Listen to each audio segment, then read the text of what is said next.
Hey, so we're the 16th of November, and I'm going to do a follow-up on the post that I posted on the 12th concerning electrical sensitivity or electricity hypersensitivity and how this has been classified as a mental disorder, and millions of people have been put on psychiatric drugs with various reasons such as depression, this, that, and the other, when in fact it has nothing to do with mental health but environmental poisoning.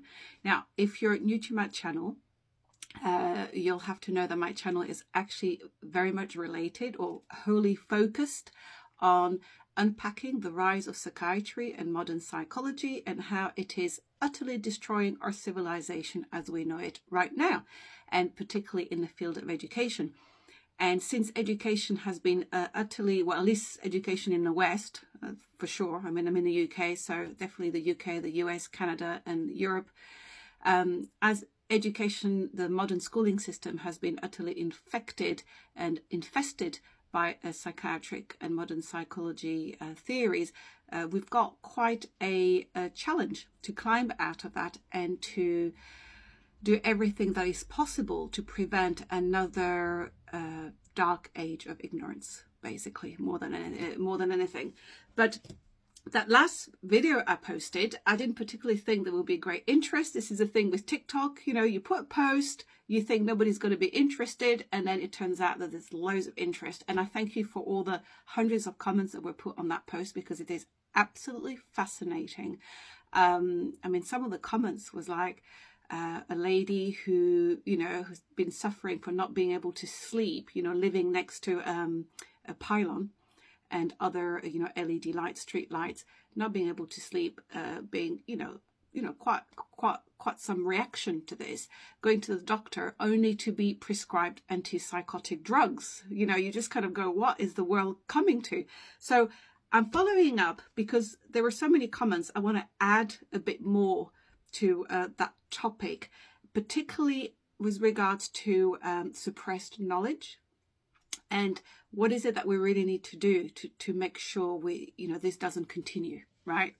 I don't practice those videos, by the way. I just kind of press record and I go for it. I just have all my books and references ready. So first thing, I do have plenty there to show you, but the first thing is I want to bring your attention to this book, Fahrenheit 451. It's actually not a recent book. This is from the 50s by Ray Bradbury. The exact date, when did he publish it? Let's say 1953. Now, we don't talk about this book enough, I think. We tend to talk about 1984, Brave New World, which are fantastic books, and obviously were well ahead of their time, and they were sort of predicting what was going to happen.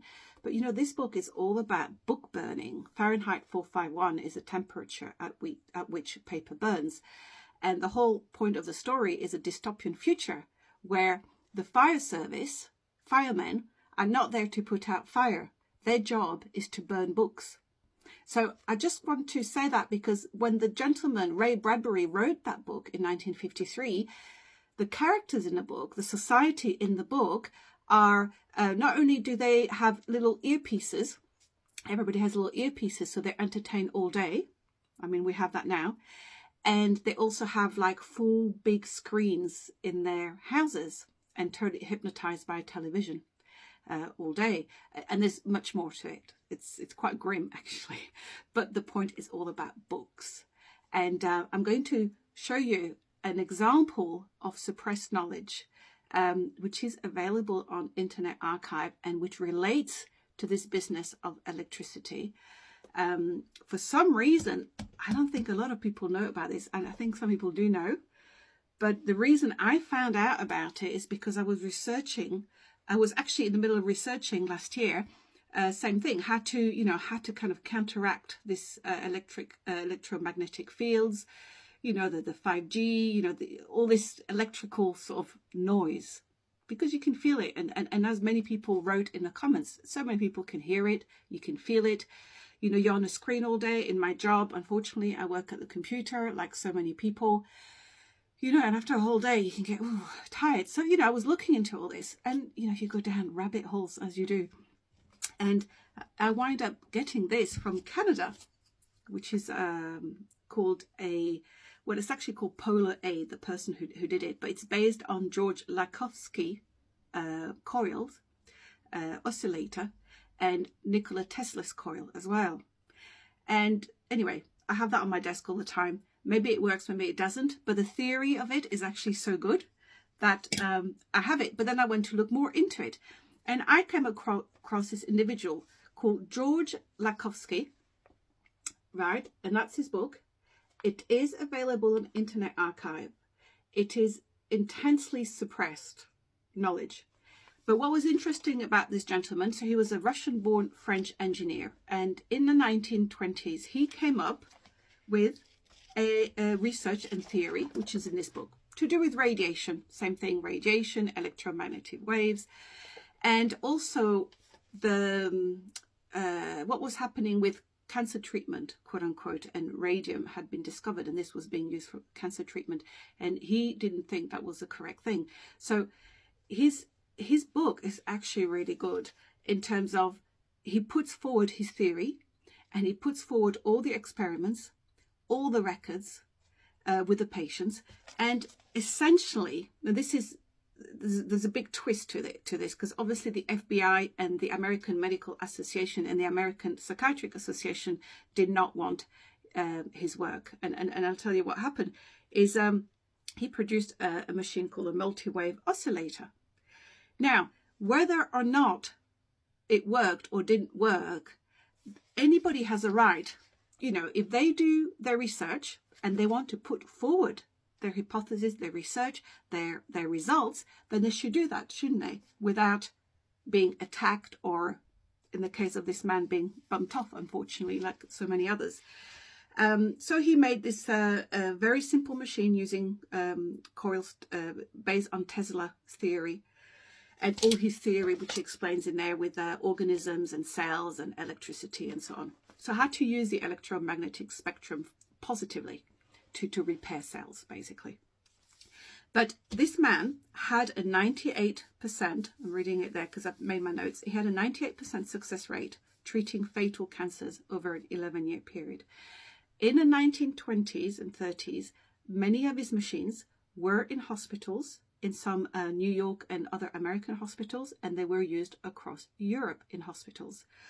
Unfortunately, the man came over to America in the 1940s, early 1940s, and shortly after he did arrive, he was struck by a car in a very mysterious fashion and killed off.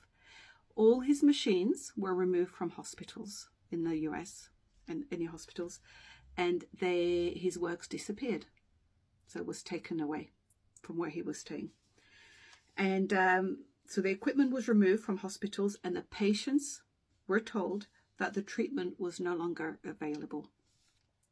And the interesting thing in it is, in this book, it has loads of illustrations, and it has a lot of information on radium and why radium doesn't work. It also has like pictures of case studies. It has a lot of case studies and records of what was happening. And there was a very interesting thing, and I'm going to just tell you what happened because I just checked it out. It also notes, so this is a 1930, let me recheck exactly when it was written. I think it was 1939, that's it. So this book was written in 1939. And here there's a note at the end saying information, so this is at the time, right? Information has recently reached this country and has since been confirmed to the effect that the miraculous recovery of the Pope in January 1937 was due to Lakhovsky's multiple wave oscillator, which was applied as a last resort. The treatment was continued for several weeks, and His Holiness was finally able to resume his important duties. Moreover, the multiple wave oscillator has been in use during the last 5 years in the Hospital of Vatican City, Bambino Gesù, where many patients have been successfully treated with it. Anyway, that's a statement in there. And I went onto the AIs, ChatGPT and so on, and I tried to look for that, and it did confirm that in 1937 the Pope was indeed ill. So I said, oh, was this multi-wave oscillator used? I knew what answer I was going to get, because I've really come to the conclusion that those AIs and ChatGPT, any of the AIs, are definitely not, they're not programmed to help, really, because the answer was, oh, Lakovsky, no, there's no record of it, or there's some fringe discussion on the subject, controversial, always the same words. And it actually says, yes, controversial method not recognized by mainstream science or medicine. And, I've done loads of these little tests. Oh, you can do it as well, because I'm sure you have as well. It doesn't matter what the topic is, whether it's homeopathy, whether it's Dianetics, whether it's herbal medicine, Chinese acupuncture, anything which can help, which doesn't have the seal of approval of the American Medical Association or the American Psychiatric Association or the World Health Organization, is very quickly labeled as controversial, not supported by mainstream science, etc., etc. I did do a post on what science meant, the original meaning of science, and I'm about to do another post on a definition of scientific, and then you can make up your own mind. But anyway, it was very, very interesting. It's a book that you can download. I actually bought that off Amazon. This is a reprint. You can get it on Internet Archive. But you know what? If you really want to look at this and see something that has existed, that did work, that cured cancers, and that was heavily suppressed, you should read it and make up your own mind. This is the whole point of learning, and this is why it's so important to raise the level of literacy. I've discussed it in other posts. This is the purpose of my channel, unpacking psychiatry, raising the education level in terms of literacy, the real meaning of literacy, which I've also posted on because that's been altered. So the idea is, it is so important to really get back to the level of reading the old books, reading the old materials, get hold of a dictionary. As I said, I've got over 100 here. Make sure you look up any words you don't understand. Don't just listen to mainstream propaganda. Go and do your own research. Go and look, read up, and then make up your own mind. Because at the end of the day, if somebody does a fair job of researching something and they want to communicate what they have found, which they believe may help, then read it and then make up your own mind. If you don't agree, you don't agree. If you agree, you agree. There's no problem. You can just get more knowledge on it. And the reason with psychiatry that I bang on about that is unfortunately for us, or for 8 billion people, is the fact that psychiatry, the origin of psychiatry and the origin of the brain theory are completely false, and they were fabricated with the intention of mind control and population control. That's a big difference between individuals who are researching, who are trying to find a solution to help their fellow human beings. Totally two different activities. One is, how do you control the riff-raff of planet Earth? So they're just robots and have no emotions and just do what they're told and are workers and don't think and don't create. So, the vested interests can be in their comfort zone, what everybody else is suffering. So that's one aspect, and psychiatry is on that line, obviously. And then you have the other side of the game, where you have, thankfully, 80% of the human population are decent and they, want to help their fellow human beings. So this is just a few words on this point. I've actually digressed. I've not gone into everything else I wanted to go. So I wanted to just give you something else on this. This is the book that I looked at in the previous post on electrical sensitivity. And there is a section here on behavior of plants. And there is this man here, which is another individual completely forgotten, a man called Sir Jagadish Chandra Bose, who was an Indian academic, very, very incredible man. And it goes on here about all the research that it did on electricity with plants. And none of his research now in present time can be found in botanical books. Isn't that extraordinary? And what he did was astonishing. So again, with radiation, with electricity. So this is just another example of, people that have really discovered something that would really be helpful, and the knowledge is suppressed. So I'm up to 15 minutes now, but I've digressed a little bit. But I hope you will find this useful. And as I end off, I just want to read you the definition of controversial. This is so that you pay attention when you hear mainstream media always going on about things that are controversial. Controversial, right, means here related or provoking controversy. And controversy is actually a dispute, a debate, a discussion upon some question regarding which differences of opinion exist, the ultimate facts not being decisively ascertained.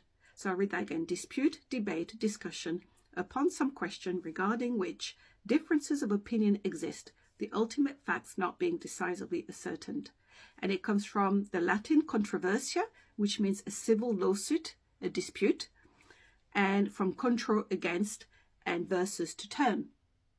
So every time you hear, in my opinion, and when you hear mainstream media or mainstream medicine attacking somebody or attacking a topic and calling it controversial, they're the one making it controversial. Everybody has a right to go and read somebody's research and decide for themselves, oh, you know what, I might try that. Okay, I'm going to look more into this. So my view on this is, when you hear controversial being applied to something or to someone, you should definitely go and research it even more, because I mean, that's what I do.